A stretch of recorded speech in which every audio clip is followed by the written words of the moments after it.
Disney has thrived on virtual queues at their parks over the last few years. When we say thrived, we mean they've used them, even though they make guests angry. It's essentially a lottery system to where when someone shows up at the park, they have to enter into that lottery, and hopefully they can get everyone and their party into the ride that they want to come to the theme park to ride. Crazy idea, I know, right? If you're not up at 7 p.m. and you get denied, you can then get denied at 1 p.m. later that day. Well, Disney is finally taking one of their attractions off of standby queue. It's not the one you think. Let's talk about that on That Park Place.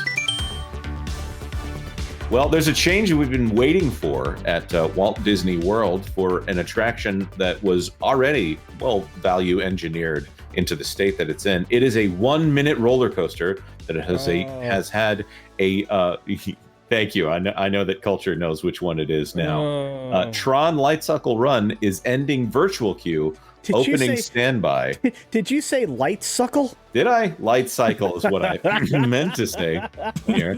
Anyways, this by Mike, published yesterday. Walt Disney World has announced that TRON Lightcycle Run attraction will drop virtual queue and open up a traditional standby queue beginning September 9th. There is the announcement there. And they'll continue to offer virtual queues at Tiana's Bayou Adventure and Guardians of the Galaxy Cosmic Rewind. Guests should check the My Disney Experience app for the latest on how we're using virtual queues in a variety of ways, blah, blah, blah, merchandise launches, grand openings.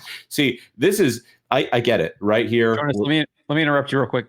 Read Highlight Pro's comment there in the chat. Just Lightcycle Run comes with free blue milk. They're giving it away. That's not going away anytime soon. All right. Yes, I said the word wrong. Luke Skywalker might make a cameo. I'm going to say this ride was not all that they advertised it was going to be back in the day. Here. And the virtual queue being added to it, I get it. When a ride first opens up, they want to do virtual queue. I don't think they should do virtual queue. There's a philosophy within the parks right now that a long line is a bad thing. I don't think that a long line is a bad thing. I think people would rather take their chances on a ride and whether or not they get into it anyways, instead of turning this into a have-nots thing. If you have virtual queue in a park, that means that someone can't show up and get in line. This is also a way for them to market Genie Plus or Lightning Lane Multipass or whatever they're going to call the service at whatever park they're going to put it in, where they say, well, if you get into this service, you might be able to get to it if you pay a little extra money on your ticket. So standby queue is a good thing for this ride, but virtual queue, I think, is one of those things that kind of destroys the Disney experience. Culture. Well, and that's actually the whole point, right? I mean, it was one of the biggest problems with moving on to Fast Pass Plus, and everything else. I mean, the original Fast Pass worked. The legacy Fast Pass worked because it was based on, first come, first serve. There was no financial metric involved in it. It was a service that was available if you had the opportunity to take advantage of it.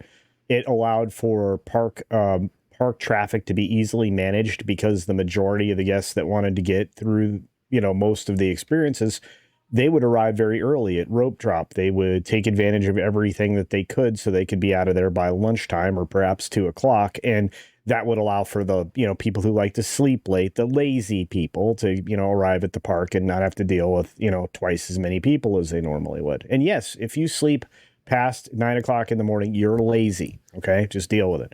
Anyway, unless that's for work purposes. But that then got run over by this entirely other thing with this Magic Band driven service that I think, really did change things. And it could have changed it for the better. It would have given guests a reason to stay on property rather than, and they would be able to take advantage of, those perks.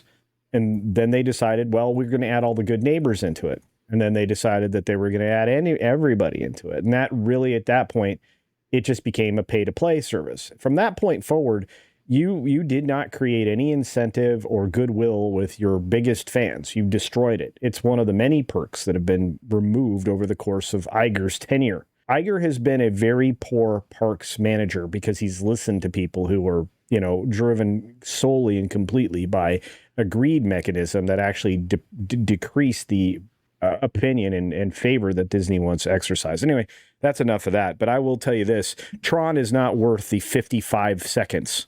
No one should pay to get on this ride. Yeah. I have a question. What does this actually mean? Like, so for me, who's kind of not this means that you would actually have a chance to get on the ride. If you don't go in and you don't get on the app and get on at like 7 a.m. in order to get into the lottery to get onto the ride, the other option is the standby queue, otherwise known as just the normal line. So now you can walk up to the ride, get in line, and just wait your turn and get on the ride. Up until this point, it's been a system where you have to go through the app and hope you get a chance to do it unless you pay extra money. Or is that like normal operating procedure? For new rides, it is. For new rides, it is. So Rise of Resistance had this same implementation. Guardians of the Galaxy still has this. Tiana still has this, where if you want to get on the ride, there is no standby option even available at all. You either have to get up at 7 a.m. in order to opt into that virtual queue, just like Jonas beautifully laid out there. If you don't have a smartphone or a laptop in the morning, you're kind of just... That's it. Yeah. Yep. This is they want you in your phone the entire time.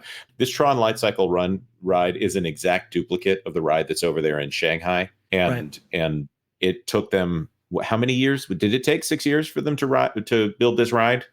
Yes. Yeah. In the time that it took TRON to like get built and open, I think like Velocicoaster and Hagrid's had already been built by Universal across the way there. It was totally atrocious, and it was a copy of what they did in Shanghai, which was even worse about that. But to put a button on this, Jonas, I think this virtual queue coming off of this attraction right here, I think is just purely due to the drop off in demand. Really, this virtual queue should have been dropped off before.